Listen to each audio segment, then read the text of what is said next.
जय श्री श्याम सभी श्याम प्रेमियों को। कैसे हैं आप सभी? आशा करती हूँ बांके बिहारी जी की कृपा से आप सभी कुशल होंगे। आज मैं आपके समक्ष लेकर आई हूँ माधव दास जी का भक्त चरित्र, जो कि जगन्नाथ प्रभु के प्रिय भक्त थे। उनके बाल सखा थे, बहुत प्रेम करते थे जगन्नाथ जी भगवान।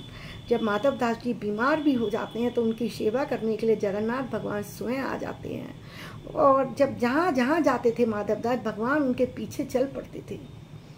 तो भक्ति में ऐसी शक्ति है कि भगवान उनके पीछे चल रहे हैं, ऐसी शक्ति है कि अपने भक्त को भोग खिलाने आ रहे हैं। इतने सुंदर चरित्र है, इतना प्रिय चरित्र है कि आपका मन प्रसन्न हो जाएगा।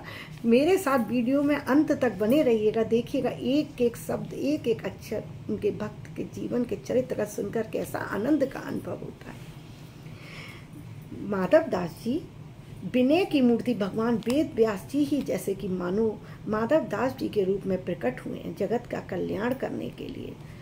जैसे पहले उन्होंने वेदों का विभाजन किया, 18 पुराणों का गान किया, फिर महाभारत की रचना की, उसी प्रकार माधव दास जी के रूप में प्रकट होकर पुनः आपने सब ग्रंथों के तात्पर्यों को खोज खोज कर उनका अर्थ बोल चाल की भाषा में विस्तार किया है। जय जय जय जय। शब्द संयुक्त भगवान की लीला गान सुनकर जगत में प्रचुर प्रचार करके असंख्य जीवों को संसार सागर से पार किया है। जय हो मेरे महाप्रभु, जय हो माधव दास जी। इनके इष्ट जगन्नाथ प्रभु थे, वे वैराग्य की सीमा थे। इनका हृदय करुणा से सदा सराबोर रहता था। माधव दास जी कान्य कुब्ज ब्राह्मण थे। गृहस्थ आश्रम में आपने अच्छी धन संपत्ति कमाई थी। आप बड़े ही विद्वान और धार्मिक भक्त थे। जब आपकी पत्नी स्वर्गलोक से धार गईं, तब आपके हृदय में संसार को सहसा त्यागने का वैराग्य मन में आ गया। संसार को निस्सार समझकर अपने घर को छोड़कर जगन्नाथपुरी चले गए हैं, और वहां पहुंचकर आप समुद्र किनारे एकांत में रहने लगे और भगवत भक्ति में तल्लीन हो गए। आप ऐसे ध्यान मग्न हुए कि आपको अन्न जल की भी सुध ना रहती थी कि मुझे भोजन करना है, जल पीना है, कुछ नहीं सुध रही। प्रेम की यह दशा थी कि अब आपको अन्न जल लिए हुए कई कई दिन बीत जाते थे। जब भक्त की ऐसी दशा होती है तो भगवान कैसे दूर खड़े देख सकते हैं। दयालु जगन्नाथ जी जब आपको इस प्रकार भूखे देख रहे थे, उनसे रहा न गया। उन्होंने तुरंत अपनी बहन सुभद्रा से कहा कि तुम स्वयं जाकर उत्तम उत्तम भोग स्वर्ण थाल में सजाकर माधव दास जी के लिए लेकर जाओ। सुभद्रा जी ने अपने भाई भगवान कृष्ण की जगन्नाथ जी की आज्ञा पाकर माधव दास जी के पास पहुंची हैं, पर देखा कि माधव दास जी तो जगन्नाथ भगवान के ध्यान में, मूर्ति रूप के ध्यान में मग्न हैं। उन्होंने सोचा कि इनका ध्यान भंग करना सही नहीं है। सुभद्रा जी ने वो स्वर्ण थाल जिसमें 56 भोग लगा कर लेकर आई थी, उनके सामने रखा और चली गई। कुछ देर बाद जब उनका ध्यान टूटता है माधव दास जी का, तो देखते हैं स्वर्ण थाल रखा हुआ है, उसमें इतने सुंदर सुंदर स्वादिष्ट पकवान रखे हुए हैं। उन्होंने भगवान की इच्छा समझ कर कि प्रभु ने ही भेजा है, उस भोग को ग्रहण किया और स्वर्ण थाल को पास में रख दिया। कुछ देर बाद मंदिर के पट खुलते हैं और पुजारियों ने देखा कि जो भगवान का भोग लगाया था सोने के थालों में, तो एक थाल नहीं मिल रहा है। अब तो मंदिर में हलचल हो गई, भगदड़ मच गई कि वो स्वर्ण थाल कहाँ चला गया। सब लोग ढूंढते ढूंढते समुद्र किनारे पहुंचते हैं माधव दास जी की कुटिया पर। वहाँ पर वो स्वर्ण थाल मिल जाता है। माधव दास जी को पकड़ कर लेके आते हैं और उनकी खूब पिटाई की जाती है, खूब मारा जाता है, उनको खूब चोटें लगती है। माधव दास जी भी मुस्कुराते मुस्कुराते सब सहते जाते हैं कि ये जैसी प्रभु की इच्छा। रात्रि में पुजारियों को स्वप्न दिखाई देता है। भगवान कहते हैं, मैंने माधव की सारी चोटें अपने ऊपर ले ली हैं। चोटें माधव दास को लग रही थीं और चोट ले रहे थे भगवान जगन्नाथ अपने ऊपर। अगर तुमने उनको नहीं छोड़ा, माधव दास जी को सही से नहीं छोड़ा, तो मैं तुम्हारा सत्यानाश कर दूंगा। जगन्नाथ प्रभु ने जब ये कहा है तो सारे जो पंडित थे दौड़े दौड़े माधव दास जी के पास गए जहाँ वो बंद थे, और उनके चरणों में गिर पड़े हैं और अपराध की क्षमा मांगी है। बेचारे पंडा ने उनसे क्षमा मांगकर फिर उनको सम्मान सहित उनकी कुटिया तक पहुँचाया है। अब माधव दास जी के प्रेम की तो ऐसी दशा हो गई कि जब कभी आप भगवत दर्शन के लिए मंदिर में जाते तो प्रभु की मूर्ति को एक टक ही निहारते रहते। दर्शन समाप्त होने पर भी तल्लीन अवस्था में वहीं खड़े रह जाते। मंदिर बंद हो गया है, दर्शन पर्दा गिर गया, लेकिन वो तो ध्यान में मग्न है, उनको तो भगवान दिख रहे हैं। उनका ऐसा बंधन बंधा भगवान से कि अब तो वो उनका ध्यान टूटता ही नहीं था। कई बार तो ऐसा होता था कि खड़े खड़े माधव दास एकदम अंतर ध्यान हो जाते थे, भगवान में ही समा जाते थे।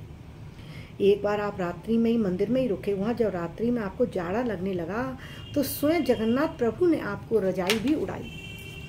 एक बार माधव दास जी को अतिसार रोग हो गया, उनको अतिसार रोग हो गया, समुद्र किनारे दूर जाकर गिर पड़े। इतने दुर्बल हो गए कि अब तो उठ बैठ भी नहीं सकते थे। ऐसी दशा में जगन्नाथ भगवान स्वयं आकर उनकी सेवक बनकर सेवा करने लगे। जब माधव दास की कुछ दशा सुधरी तो उन्होंने प्रभु को देखते ही पहचान लिया और बोले, प्रभु आप मेरी सेवा कर रहे हैं, इससे तो बेहतर होता कि आप मेरा कष्ट दूर कर देते। मुझे अच्छा नहीं लग रहा प्रभु, आप मेरी ऐसे सेवा कर रहे हैं, मेरे वस्त्र धो रहे हैं, मुझे शौच करवा रहे हैं, मेरा खाने का इंतजाम कर रहे हैं, मुझे ये अच्छा नहीं लग रहा। भगवान बोले, माधव मुझसे भक्तों का कष्ट नहीं देखा जाता, उनकी सेवा के योग्य मैं अपनी सेवा किसी को नहीं समझता। इसी कारण तुम्हारी सेवा मैंने स्वयं की। तुम जानते हो प्रारब्ध भोगने से ही नष्ट होता है। जैसे अभी कभी हमारे ऊपर जब कोई बुरा वक्त आता है तो हम घबरा जाते हैं, भगवान हमारा बुरा वक्त काट क्यों नहीं रहे हैं। भगवान इस कहानी में स्वयं कह रहे हैं कि कर्म भोग तो हमें भोगना ही पड़ेगा, क्योंकि अगर हम नहीं भोगेंगे तो वो हमारे कर्मों का दंड कटेगा ही नहीं। कर्मों की जो हमारी सजा है वो कैसे पूरी होगी। तो कर्म तो हंस के या रो के हमें काटने ही है। तो अच्छा है कि हम भगवान नाम लेते हुए उन कर्मों को काटें। इसीलिए मैं तुम्हारे साथ रहकर तुम्हारे उन प्रारब्ध को कटवा रहा हूँ, उसकी सत्यता संसार को दिखला रहा हूँ कि प्रारब्ध का भोग तो सबको करना पड़ता है, मेरे प्रिय भक्त माधव दास को भी करना पड़ रहा है। ऐसी कृपा जब भगवान की माधव दास जी पर हुई है, फिर तो वो माधव दास जी के साथ भगवान हमेशा रहने लगे हैं, हर समय भगवान का। एक बार माधव दास जी एक गांव में जा रहे थे तो एक गृहस्थ ने उनको अपने घर पर आमंत्रित किया भोजन के लिए। माधव दास जी बैठकर भोजन करते हैं, उनका शिकार करते हैं। तो उसी समय वो जो गृहस्थन थी वो कहती हैं कि प्रभु आप ये अपने साथ सुंदर सलोना बालक किसको ले आए हैं, किसका बालक चुरा के ले आए हो। माधव दास जी को तो नहीं पता था कि भगवान उनके पीछे पीछे आ रहे हैं। जब उन्होंने मुड़ के देखा तो भगवान भी भोग कर रहे हैं, खा रहे हैं। अब तो उनकी आंखों से अश्रुधारा बहने लगी, क्योंकि जगन्नाथ भगवान कभी एक पल भी माधव दास जी को अकेला नहीं रहने देते थे। उनके अपने प्रिय शिष्य के संग संग चलते थे, अपने प्रिय शिष्य जहाँ भी जा रहा है उसके साथ ही रह रहे थे। बहुत ही सुंदर चरित्र है। कैसा लगा आपको सुनकर कृपया कमेंट बॉक्स में ज़रूर बताइएगा। माधव दास जी के जीवन के चरित्र की तो जितनी महिमा गाई जाए, जितनी कहानियाँ सुनाई जाए कम है। बहुत बड़ा चरित्र है, अगले वीडियो में आपको और सुनाऊंगी। बहुत ही सुंदर चरित्र है, सुनकर मन गदगद होने लगता है। आपको मेरी ये कथा, ये चरित्र अच्छा लगा हो तो कृपया मेरे चैनल पर बने रहिएगा और चैनल को लाइक और सब्सक्राइब करना मत भूलिएगा, जिससे मैं ये अपना भक्ति का कार्य आगे बढ़ा सकूं। आप मेरे इस कार्य में योगदान अवश्य कीजिएगा। अभी के लिए विदा लेती हूँ। राधे राधे।